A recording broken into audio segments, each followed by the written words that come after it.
Jake, am I here? Did I hit the right button? I'm pretty sure my teleprompter froze exactly when I hit that, so I'm hoping that I have the actual right camera Still shot. ironing out the kinks of the new Colangelo abode. I can't explain that one. I have no idea why that happened, because that was definitely working right before this. But yeah, as I mentioned, things are different this week, but not final, which is the worst kind of different, because now everything's just a little bit off of... Well, I have more stuff in the room. I have a desk over here that you can hear. I have more boxes, which maybe will help the sound insulation. I don't know. We'll see. And still literally nothing on the walls, which is driving Jake nuts. So we'll see how long it can go. Yeah. I like how you're different but not final, which is the worst kind of different. And that's kind of the topic of our show today when we get down to it. I do feel a bit like this week is Flight 8, so we'll see what happens next week. And then after that, we should be good, right?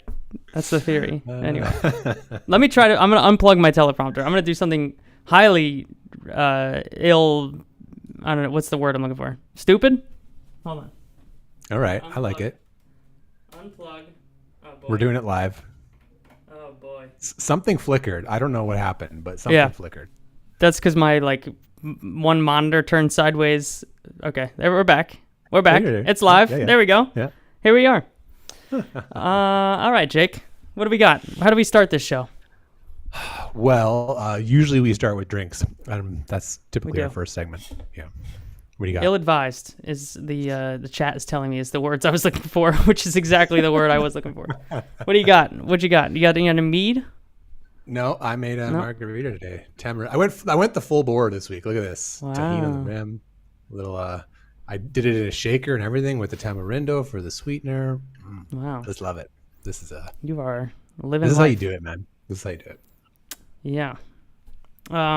Guess what I'm drinking, Jake? It's gonna be the same one I had last week, because I've been moving everything else into this house except for more beer. So. Yeah, you haven't had a lot of time to go and novelty shopping for drinks, right? No, I've been. Yeah, right now my home is somewhere over the Delaware River. I think is the approximate, like how the Rocket Lab people used to tell me that they live somewhere over the Pacific, but they're not exactly sure what time zone. I feel like that, but between Philadelphia and New Jersey. All right. So, nonetheless, this is a delicious beer. So, we're gonna have more people at the house helping us this weekend. So I assume these will be gone by next week. Excellent. You have to try something new then. Cheers. So pour one out for Starship, I guess, is the... Collectively. All of it, the entire Starship program. That's what I put in the description, Jake. I said, we have to figure out whether we're going to panic over Starship, Starship Block 2, or not at all. Those are the things that we're going to debate today. Okay. Where it's we'll do this like that debate format, right? Where you pick a initial setting and then we'll see who moves each other farther in one direction or the other. So I guess that means whatever you pick, I'm going to pick the other end of, and then we'll figure out where we land. I think my take is it is not very... If I was going to present my take to the director of content for the Off-Nominal entertainment industry, executive, he would be explosive growth firm, really. Yeah. He would say that is the worst take for Prime TV. Please have something more, something more inflammatory. This is the most Jake thing coming. Let's hear it. Come on. I'm going to give you a one shot for this. No. I don't want the one. We need a full. No. Okay. Okay. No. So the booster doesn't seem. I don't know. Like there's nothing really concerning for me on the booster side, right? Because it blew up. Yeah, but it's the first reuse, so great, they're figuring some shit out and it blew up. Well, they always kind of do when you first do. But they tried some new angle of attack. They were coming in hot. They were it got more on fire than the previous first reuse and a really aggressive entry, and it blew up. I'm like, okay, well, that just seems like the normal thing that you do. I don't know. The booster did not concern me at all. So that's my first take, and then ship. Okay, so I've been thinking about this, and I think this basically tells us nothing. I think this is the worst take for content. Right? This is what I'm saying. But not concerned, and not only that, we learn nothing. But here's why though. So first of all, we're still running on the old ship version, and so there's a limit to how useful this flight is because they're changing everything, right? So that doesn't really help us. It's like kind of blew up or demised itself in roughly the same area we've seen before. I don't know if there's like a lot of new data you get from this entry. Like, it kind of reinforces some ideas probably, and that's great in science, but I don't know if there's like some groundbreaking truth that they're going to get from that. And it still leaves open the biggest question of this program, which is like, can they solve second stage reentry? Like, that question is now like not answered. So I feel like the program did not move in any direction with this, other than just sort of like they're just burning through these old ships, and we got to. It moves zero. It moves zero in a worse direction for you. I mean, only the fact that it's like it's time lost. That's the backwards direction, right? Because it's like, instead of learning something now, I assume it was fairly expensive as well. Yeah, but whatever. Money is not their an issue concern for this company at this point. So. Yeah. So I don't know. I like. Okay. I'm watching. I'm just kind of like, well, there we go. This something's not working, and they didn't change that today. Do you remember what my worst fear of the Starship program is? No, I don't think I do. That it is just all of the mistakes of shuttle at the same time. Right. Other than the side strap, right? The fact they're not sitting themselves next to solid rocket boosters, so they've improved that. I can't shake the fear this week, Jake, that they're just trying to solve everything all at the same time, and it feels like whack-a-mole will continue for several years. Is this like a watershed Off-Nominal moment where you have a more cynical take about Starship than I do? I think it might be. I think we might have crossed the Rubicon on this. I mean, it's not that I don't think any of these problems are not surmountable. It's that they've taken on a situation in which they have to get so many things right to make any progress from this point forward that it is a little bit breaking their methodology of like quick iteration, just get the next right step done, right? Because there are so many steps that once like that works when you have a flight of stairs. You think they move too fast? No, I think they have. My teleprompter died again, so we're going blind. I'm gonna come off the rails like a Joe Biden speech in mere minutes, Jake. You make it sound like we've scripted these shows. No, it's not that they went too fast. It's that the stack of things to accomplish has a speed limit. I think that's what I'm realizing, is that Starship development has a speed limit, and they are finding it and brushing up against it. And they're speeding. Yeah, they're getting tickets because they have to. Like this is the third flight of the Block 2 Starship, right? Which the thing was like, we're gonna change where the front flaps are. Never have even attempted anything that was involved with, and maybe they got some data on ascent, but like those flaps, they could have had no flaps, and they would have had just as much data on the new flap design, right? We've run dozens of heat shield tiles, and it's like, so it's not that I don't believe in them solving any individual problem. It's that the problem is so big that to take the next incremental step involves getting so many steps right that you're hitting a developmental speed limit. And that is a challenge for almost every company on this earth to overcome, right? There are companies that do that over and over again, right? Apple is one that operates at a certain scale that other people can't even touch. And, they've had their own challenges of their scale. And I'm wondering if, like, is there some formula there where the scale goes up, the number of problems that you solve rises with it, and that fundamentally limits how many incremental steps you can take at any one moment before you kind of get diminishing returns, or you haven't accomplished enough, or you're not making fast enough progress, and you get in this weird quagmire of trying to figure out what is the slate of things that we should do, right? Like, and then you factor on top of that this flight, like the door stuck. Like, what is the iteration on the door? What is the thing that happened with that? Was that because of the spin, or was that something else? Also, you're giving them. I think you're giving them too much benefit of the doubt on the booster return. Like, they've done hundreds of these. So yes, the goalposts have moved for this company. This is not anyone else bringing a booster back. They've brought them back before they've landed them, like reusing the booster. How many times have they reused a Falcon 9 booster? 200 or 300? Like this is not. They don't get the credit that the first Neutron that comes back and reflies. They don't get the credit anymore. I'm sorry. Like same people have done this hundreds of times. It made it through all the hard parts and it blew up at the engine relight. Yeah. So if it fell apart on reentry, to use your parlance, I guess, as we've established last week, I would feel differently about that. But it made it through, and probably I assume that something broke on the way through that, because it did seem a little spicier than last time, right? I don't know. I feel like I noticed it was super more. Spicy. Yeah. Yeah. The second stage, I watched it this morning and I was like, I'm still listening. I'm just wild. Unplugging my teleprompter. Okay, good. I was like, this is wild, because it was like, it seemed to be spinning faster and more like they had lost control pretty early, and it was just out of control, right? I don't know. It seemed to be spinning faster, and then my teleprompter killed all my audio. What else did you say? I'm back now. I was saying it seems like they lost control pretty early, and oh yeah, it was wild, and then was just like seeing a whole bunch of nonsense. So it didn't feel like a very good flight for stage 2.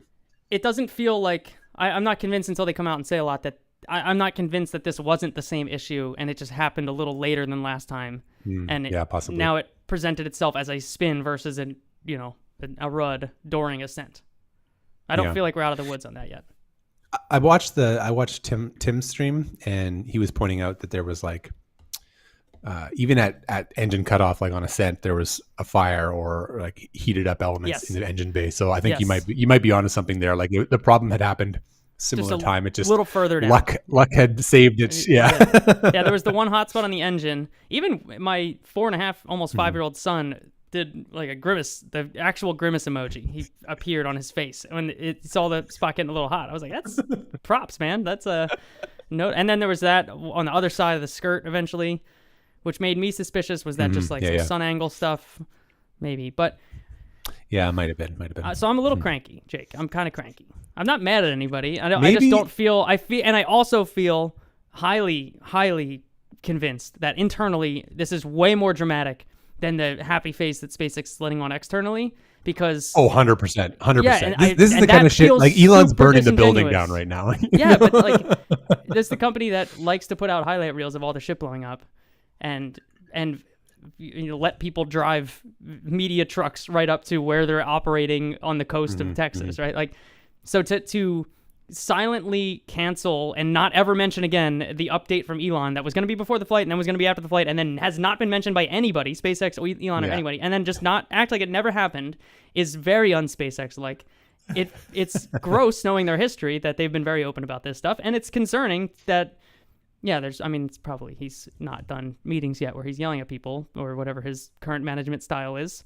So I don't know. I just feel everything feels kind of weird, and I at the same time, every great story has this like rock bottom moment, and I hope this is valley, it. So maybe the difference here is that I'll reset the universe back into its normal state. Maybe the difference is that like I was so cynical before that I just had absolutely no expectations. You were already at rock bottom, and I've just landed next to you. This is exactly. Nothing changes for me. This is precisely what I expected to happen. And you were holding out hope, and then it was dashed. Yeah, I don't know. It just there was enough that happened that didn't feel like SpaceX that makes me wonder, like that something is different about this, because it's not just they hit another technical problem, right? It's the collection of things that I'm looking at. It's the fact that there were many different little things that are going wrong, right? Payload bay door jammed. They were in a spin. They had a leak. The booster blew up. They stealth canceled a talk from Elon, which they love doing more than anything, is these like big events. It's the same title every time, making life multiplanetary. They're never going to iterate on the title. So there was just enough happening that wasn't the SpaceX way, right? Like the SpaceX LLM would have not outputted this result. It was all too off of what the usual flow is. And that's more concerning than any individual technical piece of the flight. It's a vibes sommelier thing, right? Like, that doesn't feel like the company. This feels like, what show is it we had? Was it the last flight? I feel like I had the exact same take on the last flight. Like I was like, something's wrong. Like something's all right. Not so moving you're better. the way You're better than me by and... one flight. All right. Just, Jesus Christ. No, it's good. It's good. I'm glad we arrived. All right. Well, it was a 16-minute show. We're canceling the rest of the show. 16-minute show. So, no. Do you think? All right. Let's project forward. Do you think? What you take your Kalshi odds, which I'm doing great. Still doing great. Kalshi odds. Take your Kalshi odds on V2 being like. Which of these are the strange result? V2 or Block 2 or the Block 1 flights going way better than planned? Which are the outliers? Out of family? Out of family, yeah. It's still the funniest term. I think I don't see them as. I think that fundamental issue. I mean, I'm going to be stuck on this, but I still think that the second stage reentry is a technical challenge that is way bigger than people are giving it credit for, and I think that. Like I think I'm not worried about any of the other stuff. Like they're gonna figure out leaks. Okay. They're gonna figure out leaks in the engine. They're gonna figure out like the hot staging and the spinning and the landing guidance and that's all just like reasonably like straight for SpaceX. That's reasonably straightforward technical challenges. And I think that the bringing back 3-digit tons of stuff through the atmosphere at orbital speed, never mind coming back from the moon or Mars, but like just plain old Leo return is going to be like that's non-trivial. It's like, the atmosphere is thick, and it's like it's not just gonna like casually stroll on in with a bunch of like these fancy heat towels, and I think they're relearning in your take, relearning some of the challenges of the shuttle, because that dogged the shuttle for the entire program, and it killed people, right? Yeah. And it's like we have to not treat that like it's just it's SpaceX. It's just one more technical challenge that they're gonna roll up their sleeves and knock out, right? Like I think this. Let me try to drag you my direction though on that, Jake. Every time they've gotten to reentry, it's worked well. I don't know if that's true though. The last one that they got through, they landed on the buoy cam. Okay, so the Starlink kept working. We know that, and like they turned the engines on. No. I'm saying that when they actually do a reentry, like when they have positive control and they do a reentry, they've gotten through the atmosphere and have turned the engines on and done the flip maneuver. Right? Has there been a single one that like? Again, that's like the easy stuff. I guess the first one where the flap melted. That's the easy part, but they got there. That's what I'm saying. I'm saying when they get, the rest of the ship can't get them there reliably. Right? They've done it 9 times, and they've got 3. And that is an issue that is like that's kind of how I see 3, the problem. 4? Right? Like the existing like ascent problems and leaks and crashes are not problems because like those can't be solved. It's because it's holding them back from the big hairy issue they need to get to, and it's really really hurting them, right? And again, and the fact that they turn the engines on and spun the thing around and soft land in the ocean, that to me is like not the problem. The issue is they need to get the ship reliably back through in a way where it is reusable without a ton of refurbishment and not damaged. Like, and we don't know any of that stuff, right? Yeah. It may have soft landed in the ocean completely on fire and like half the tiles gone. Like, there's the damage level there is a big part of that, because as we've said lots of times, reusability is now the standard for this thing. You don't just need to land, you need to land in a condition where you can roll back, down the road to the launch pad the next day and go. That's the whole premise of this entire system, right? And if you can't do that, then the problem's not solved. Yeah. Yes. I mean, there's still a really good launch vehicle under the hood there. If they don't, if this shit was not reusable at all, like this still would be kick-ass. So, yes. And it's not like they of all the problems we would diagnose, it's not like boy, it doesn't seem like they have enough starships. Like, they've got plenty of starships, right? This is 35 or whatever, and the 9th flight. They have starships to spare. They do. It's all the other stuff. And that's my thing, is when they've actually gotten to the point of re-entry, they've had good control. Even if they want to improve heat shield tiles and do this and do that and change where the flaps are and make these optimizations, they've it's not like they've launched 9 and 8 times they've gotten to re-entry and then completely disassembled at that point. And that's, I think, my first point, right, is that every iterative step is so far down the technical ladder that now I'm mixing metaphors of like steps and ladders, but I think everyone can deal with it. That Steps down the ladder. Yep, we got it. They've got to get the first 80% of the ladder above them to then make the next step down, right? It's one small step for every other program and a giant leap for Starship. That's pretty much the point. That they just have to. Every flight is so many things, and 9 of them in is a significant amount of list the amount of launch vehicle spacecraft combos that have 9 flights. Mm-hmm. And not that many, so it's a legitimate number of flights.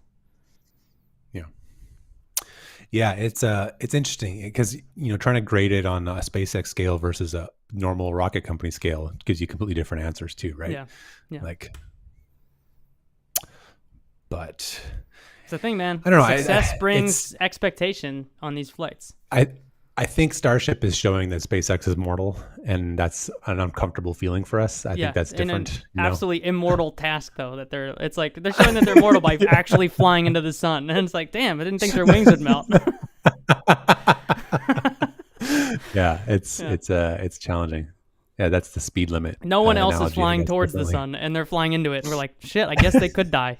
That's the thing. Yeah. I mean, but it does give me pause.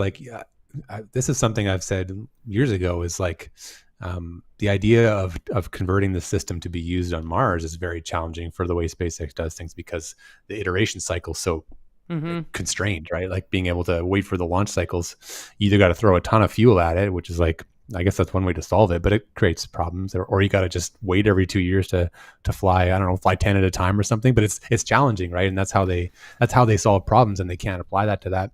And it's looking like now, even you say they've got lots of spaceships, but it's been 8 years that they've been working on this. So 39 over 8 years is 5 a year, and that's kind of just normal pace. ULA can make 5 rockets a year, if they wanted to. Oh my God, we're losing so many friends right now. But it's true though, right? I mean, it's the normal pace. It sounds like a lot. They've got Not 39 wrong. ships. Okay, that's a lot, but that is not enough to not solve reusability at a really high level. And still have the program work. It makes for a big rocket, but it's gonna be very expensive, and it's not gonna fly very often. Something's got to change, and they got to figure that out. So because right now they're doing a re-entry test about one every Mars window.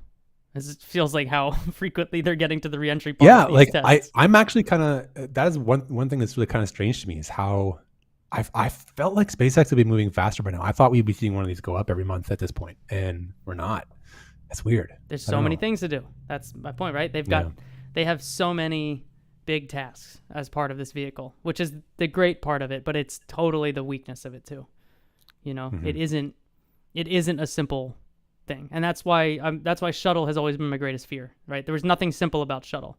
No one ever said, "What a simple, beautiful, elegant, sleek spacecraft." Right? That was maybe one of the most complex things we've ever built as humans of all time. Right? And obviously they're not repeating every single mistake from shuttle program, but I don't know. Gives me the fear. Maybe it'll have the same fate of shuttle, and they'll stop doing commercial launches and just do DoD and NASA stuff.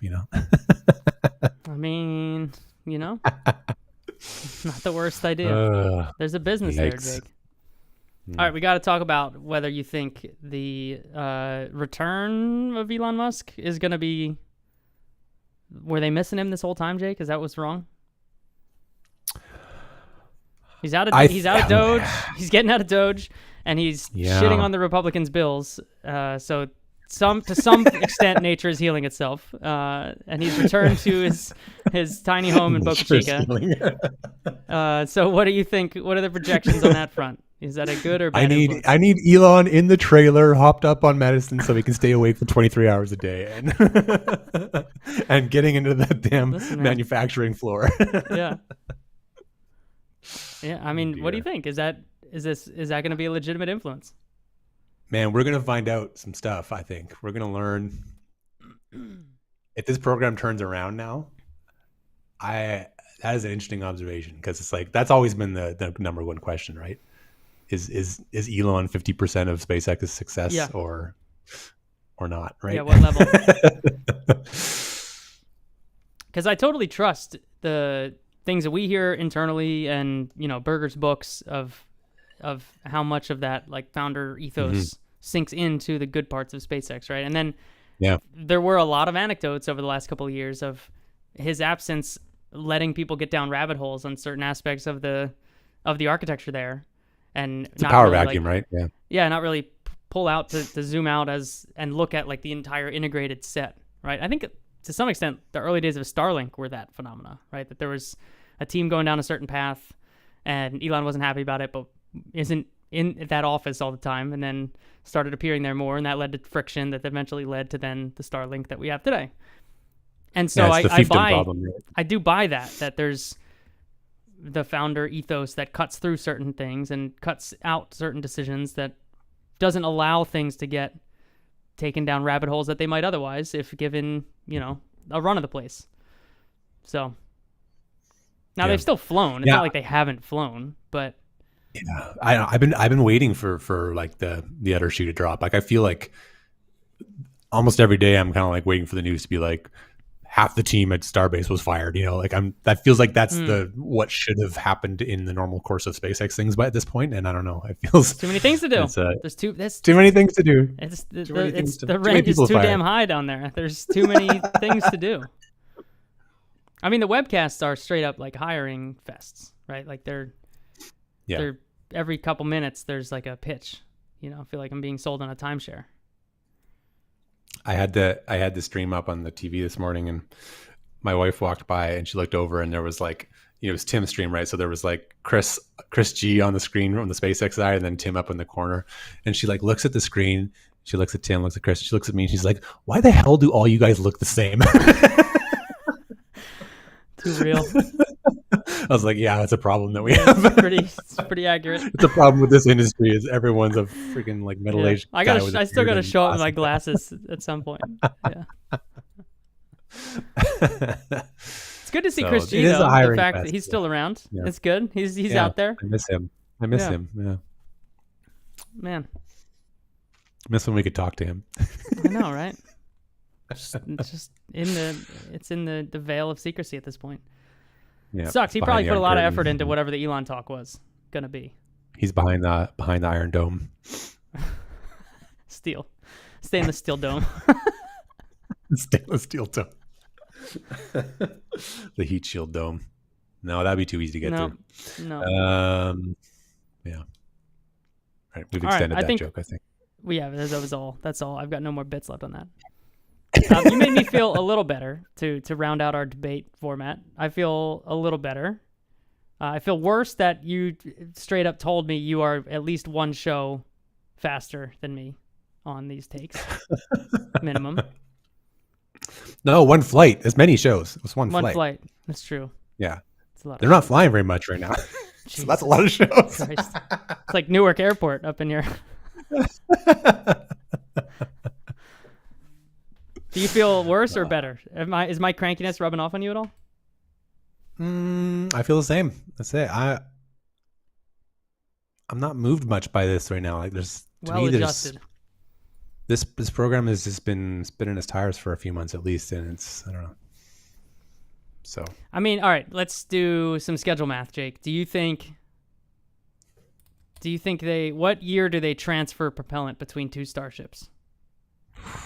Man, wasn't that always the prediction? Like, I feel like that's always been the milestone we've been waiting for. And now it feels what year is that?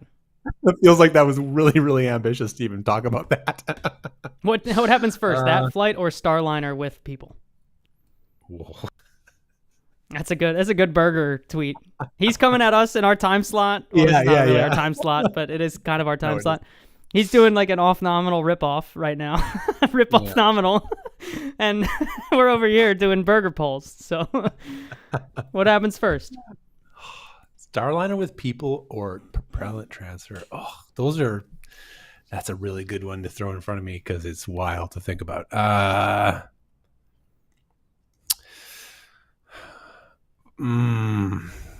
Okay, so you got to be careful because you don't ever want to you shouldn't make predictions about a program right after a big milestone. So like you shouldn't predict negatively on Starship after a failure because you're colored in your thinking. Okay. Yeah. Same milestone isn't the word I would pick for this, but sure. We'll go with it. Event? It's a milestone. I don't know. It's a milestone. Milestone achieved. Complete stall. No. The propellant transfer is a milestone. The propellant transfer. Oh, gotcha.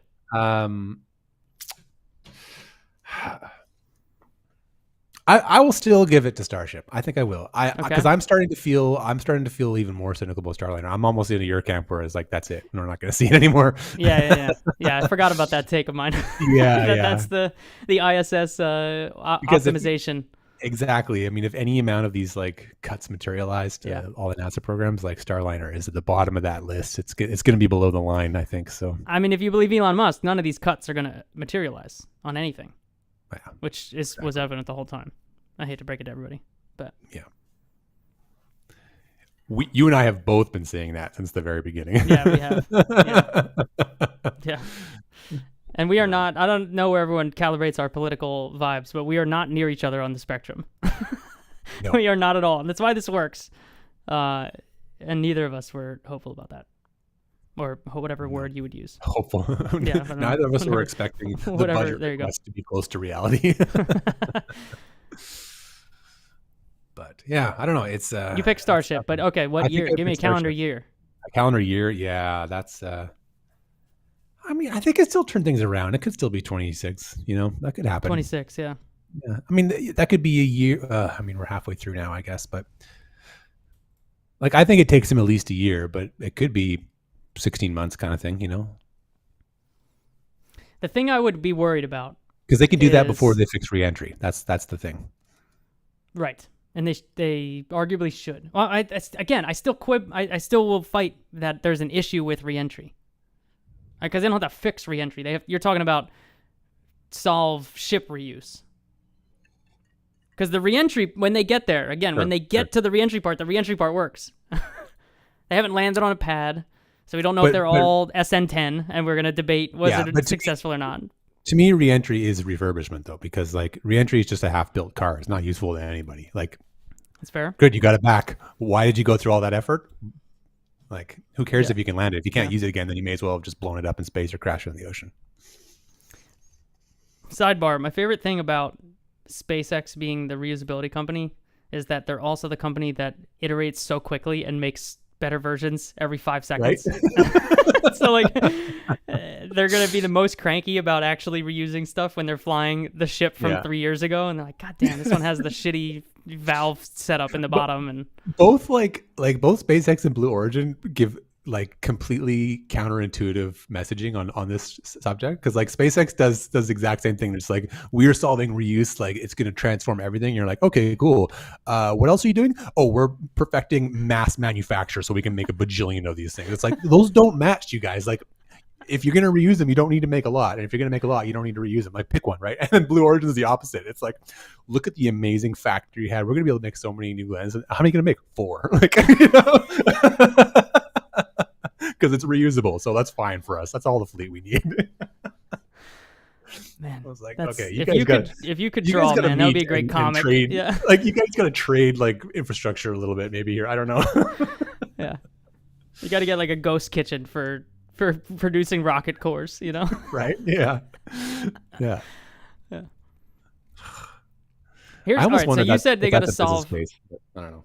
You want to do it? Me and you? We could do it. No, but like business case of I think that was called relativity, actually.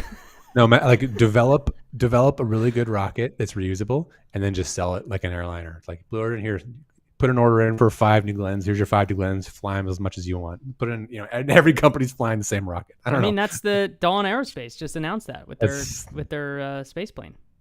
Yeah. That they're gonna sell. They're gonna sell the plane. This is airliners. It's not a new business idea, but yeah, it's suborbital, so like it is plane shaped. It says the word plane in it, but.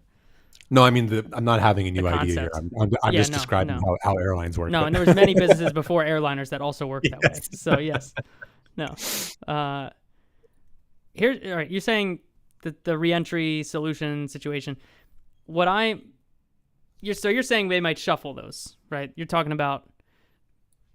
I guess would you shuffle those orders? Would you try to focus on?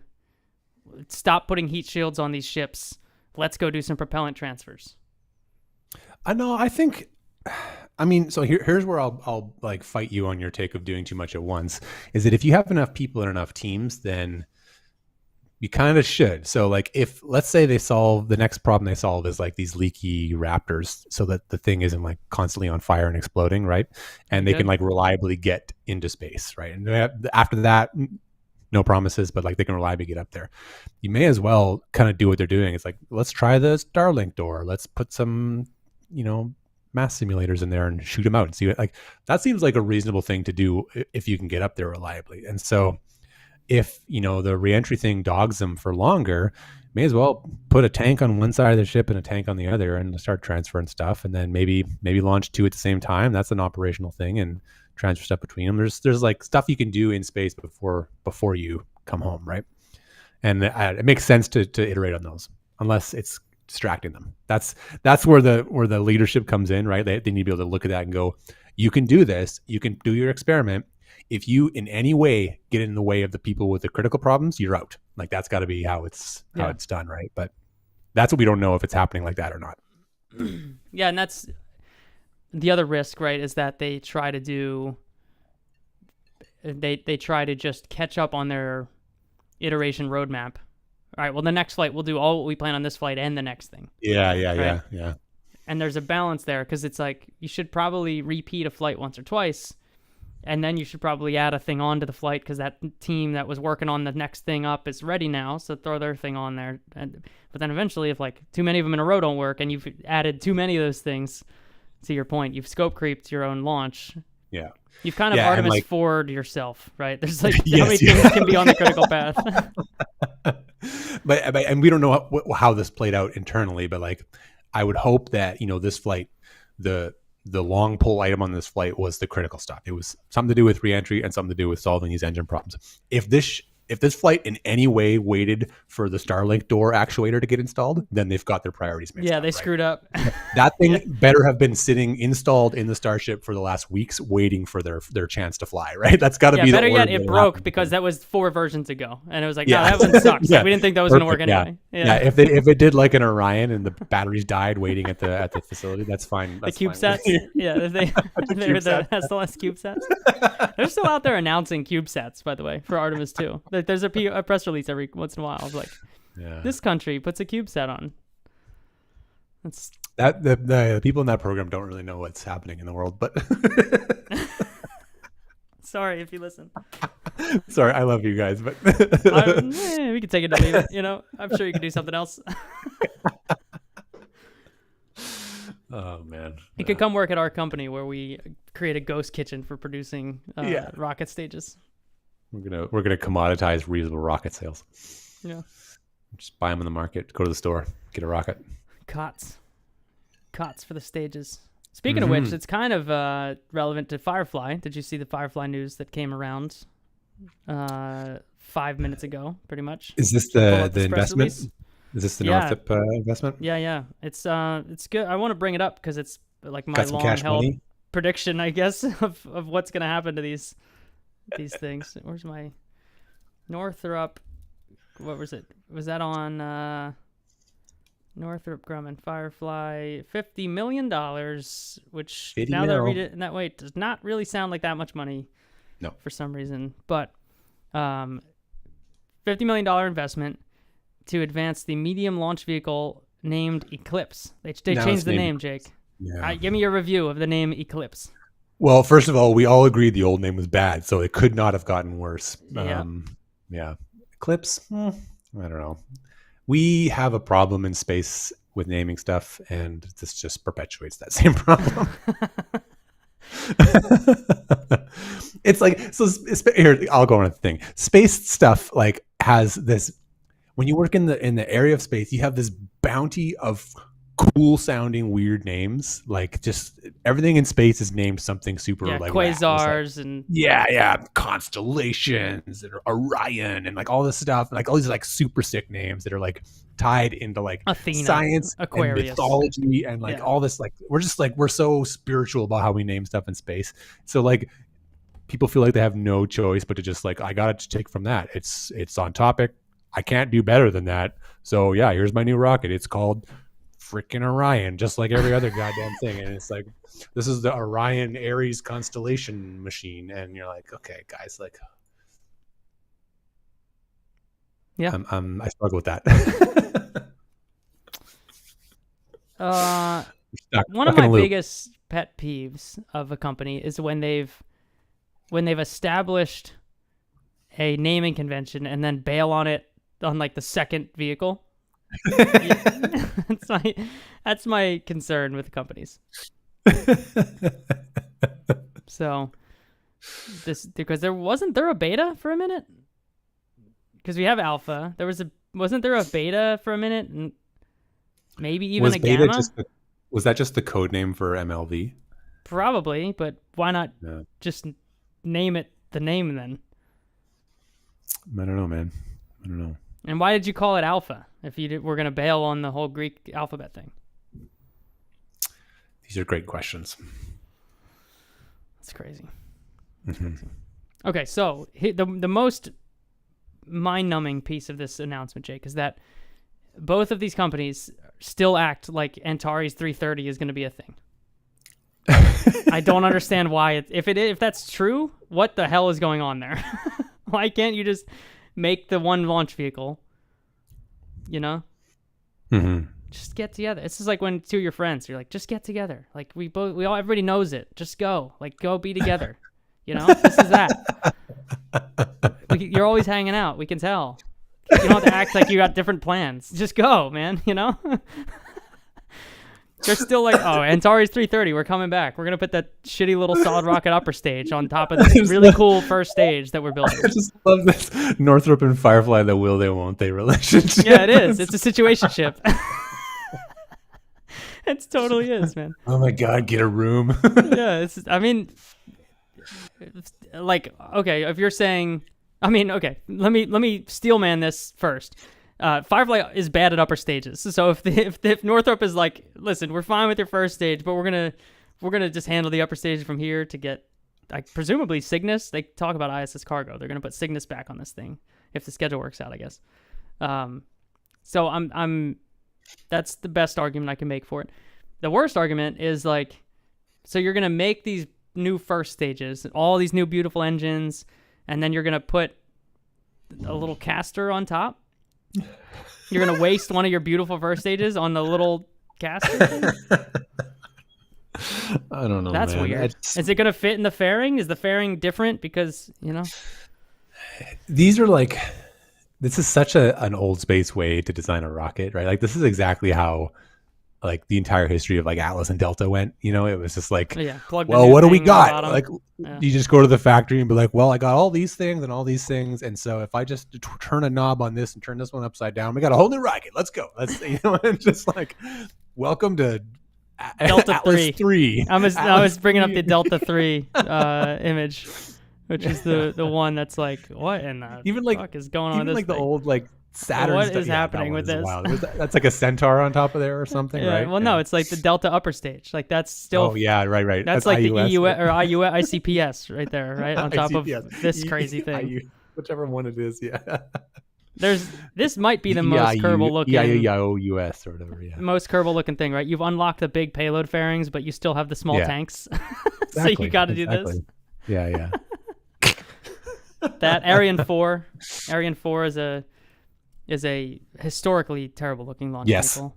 Yeah, and that one is like very literally like 4 different countries be like, well, I got these things lying around, and they're just like, well, Gotta find a really good image of it. Germany called France, like, what do you have lying around? You know, it's like, I got some solid. Okay, put those on there, and we'll buffet.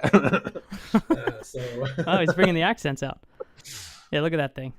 That's God, crazy that's looking. awful. What a nightmare. And it's like 4 stages too. It's a lot, and the one looks like bricks. Yeah, and that's like the weird part. shielding or whatever. Yeah, that's and like I'm pretty sure it's 4 stages, not because 4 stages was the correct amount to get to orbit. It's because 4 countries were involved, and it's how many they had. They needed a job. They needed a job for everybody, so everyone got a stage, and they figured it out. That's geo return visualized right there. Yeah. And then like, Saturn's the same way. Like the Saturn 1B was like nightmare of a rocket. It was like, yeah, what if we take 8 of these other rockets we have and just literally glue them together and plumb then them together? It's such a funny way to. I think I'm on team clean sheet rocket these days. I think the whole system's got to be designed from the ground up. But that's what I'm saying with the Firefly thing. It's like, isn't that what they're doing? And then they just keep acting like the Antares 330 is still going to be a thing. Yeah, I don't know. What I feel like they're keeping up appearances until they decide that it's time to actually acquire. Probably, yeah. Right. I was going to say the stock's high in Firefly right now, but like they have a good lunar lander, they have a bad upper stage. I don't know what to do with that. I don't know either. If Antares 330 flies again, or if Antares flies again, I promise I will be there for the launch. I will throw a big meetup at Wallops. I'll wear an Antares 330 full outfit. I will get pants made that match the shirt. I'll wear an Antares hat. Swoosh. Yeah. The Planck logo that they have. I'll deck out. It's like just that Planck. It just falls off the edge. It's a terrible logo. It's the opposite of this, right? It's yeah, right. It's a terrible logo. Do you know how much money they paid for that too, Jake? I know. We did a whole show on logos, and 40% of it was us complaining about the Northrop Grumman new logo. Because some design firm definitely billed them 6 figures for that. I think it's like Gotahm that they use too. Like it's a very pedestrian font. Yeah, they went to Microsoft Word and it went font, and then they arrowed down 6 times to Gotham, and they got that. I think it is Gotham. It's Gotham or close to Gotham. Brutal. They do that thing where they take a font and then they change like 4 letters by adding like a little serif or something, and then they call it Gotham New, and they Northrop Gotham. Yeah, Northrop Gotham, and they charge a ton of money for it. Northrop Gotham. Shit. I will not name I won't name the client. I will name the advertising agency. One of the last big website redesigns that I worked on when I was at Happy Cog with a G back in the day. Got to hit the G hard. The client had gotten their logo redesigned by Gray Advertising, right? Like people from Mad Men, like historically famous advertising firm.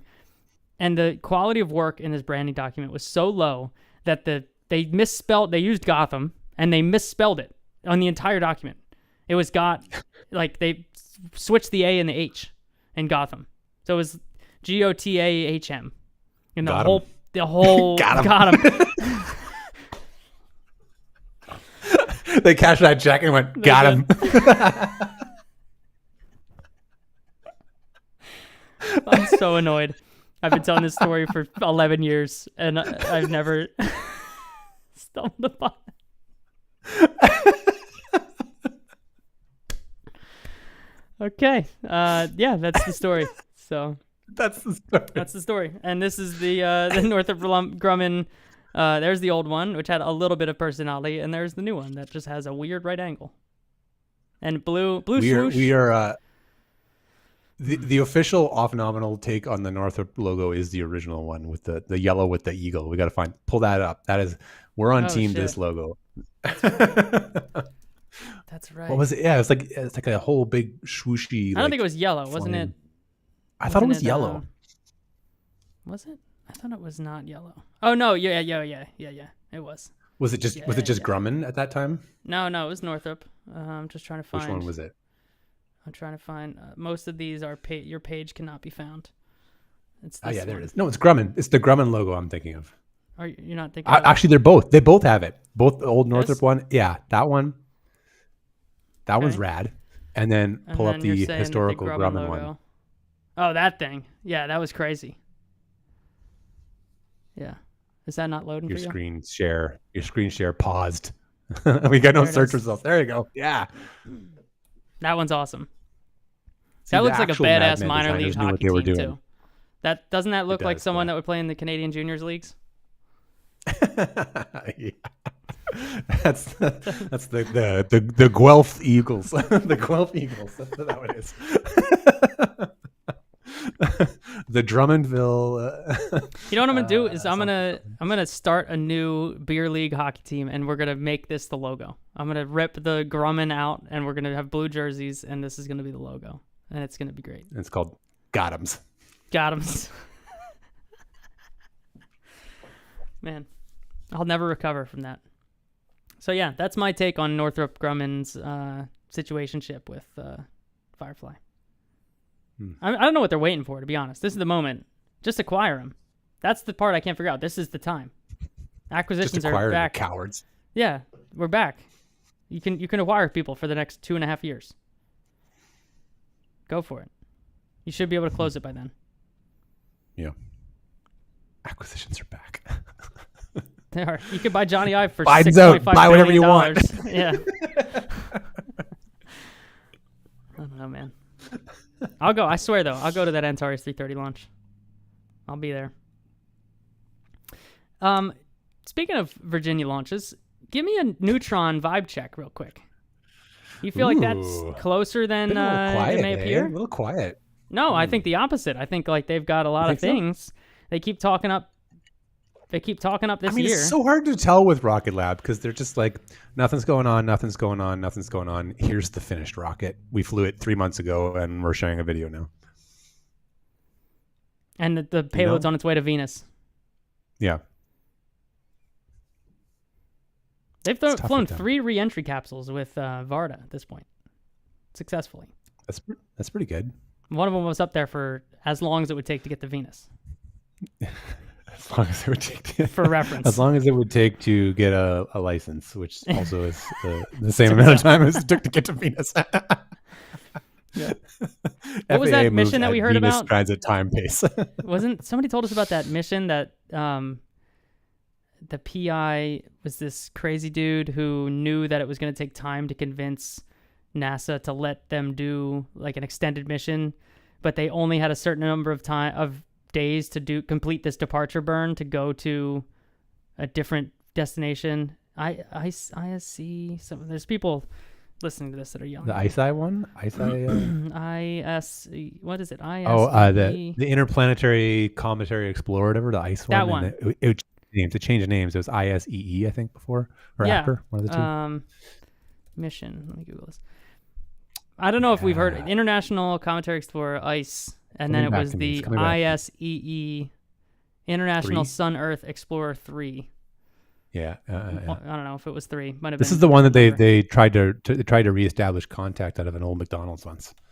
Yeah, but it might have been, maybe it was number 1 or 2.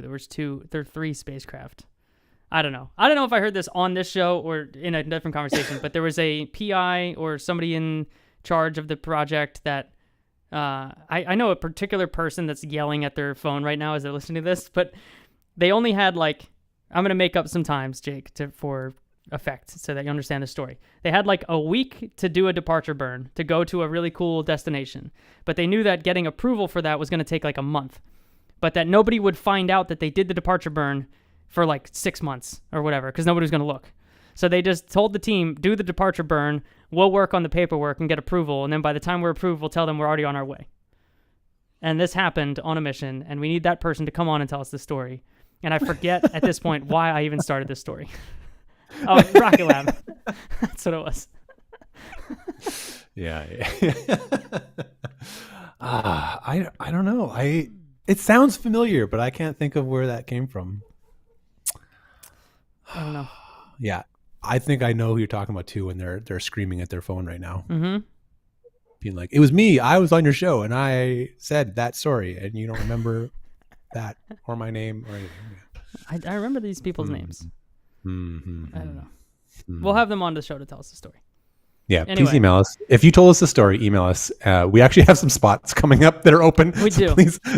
Yeah, we should throw that out there. We got a few minutes left here. We should do housekeeping. I keep saying homework. Do some housekeeping for us, Jake. Homekeeping, housework. Plug the Discord. We haven't plugged the Discord in a fucking year and a half or something. Okay. So basically what we're saying is we need a lot of help here. First of all, if you would like to help us with filling out our content schedule over the next few weeks, we have some available slots. So if you are an interesting person with something to say about space, send us an email. We'll probably say yes. Let's be honest about it. The second thing is, yes, if you'd like to support us monetarily, because this is I don't know. This is work, I guess. Don't sell too hard, though. Okay. Our Discord's awesome. We have some great people in there. It's only $5 a month to get in, and that minimal paywall keeps out the worst 90% of people. And so you just get in with this really great group of people. We chat, we make memes. It's a lot of fun. So anything to discuss space-wise is in there, and a lot of not space stuff too. There's some interesting non-space, because we're all friends at this point. It's been going on for so long that it's like a pretty tight group. So you should do it. Discord, tight but welcoming, I would say. Yeah. offnom.com/discord. We'll check and make sure that link still works, because it's been, I think, literally a year since we plugged this. I will also mention, Jake, as part of this plug, if you want to feel better than everyone else in that Discord, you can pay 5 times the amount of money and never fly rideshare and get the same experience as everyone else, but know that you did it in style. Exactly. Yeah. So congratulations to those that do. And we changed the color of your name, so you do actually get more. Yeah, that's true. It's a good point. More color. More color. A digital asset per se. And also you get what is returning next week. We'll announce that the pre-show is returning next week now that I'm established base camp in the studio here. Right. You can watch me as I build out. Maybe I'll do some tours of the little studio here as I build things out. The new facility. Part of the pre-show. Yeah. There's just a desk in here and like a table and a light. That's it still. But you can watch it. People are going to think that you're in a facility right now with padded walls. That's like so bright and white. Yeah, they're paneled. They're hard. You can see a window out. If I go to my single shot, there's a window right here. Hey, there we go. It's a real place. It's a real window. I don't know if this was the one that opens. Does this one open? This one opens. All right. It doesn't really open that great, but it opens. And that's the Foley work for today. So, it's still me. It's still just me on the shot. All right. There's some stuff coming up, isn't there? That we typically watch in the summer. I feel like there's some stuff coming up. There was something top of mind. Maybe not. Maybe I just think we need to talk about the fact that China launched an asteroid sample return mission. Tianwen 2. That's a topic we need to cover. Probably, yeah. I've been not paying much attention to China lately, so I should probably get back on that. Yeah. Jeez. Tianwen 2. That makes one of us, Jake. You've been paying a lot of attention to China? Yeah. As we've discussed. Maybe not the space side, but some house renovations, and I'm worried about material costs. So yes. Yes, I have been. Aren't you just going to buy all your materials from your glorious 51st state just north of you? Yeah, also pretty expensive.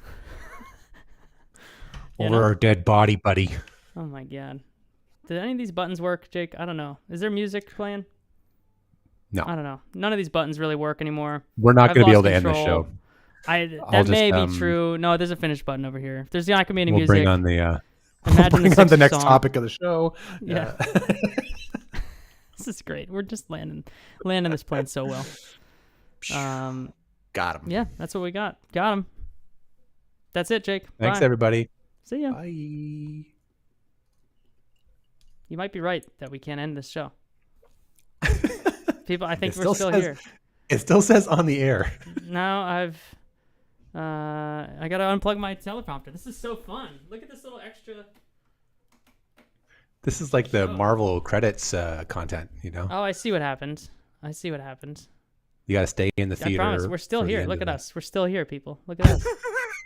Bye. I'm hitting it now. Bye. Is it gonna work? I don't know if it's gonna work. We might be streaming forever, Jake.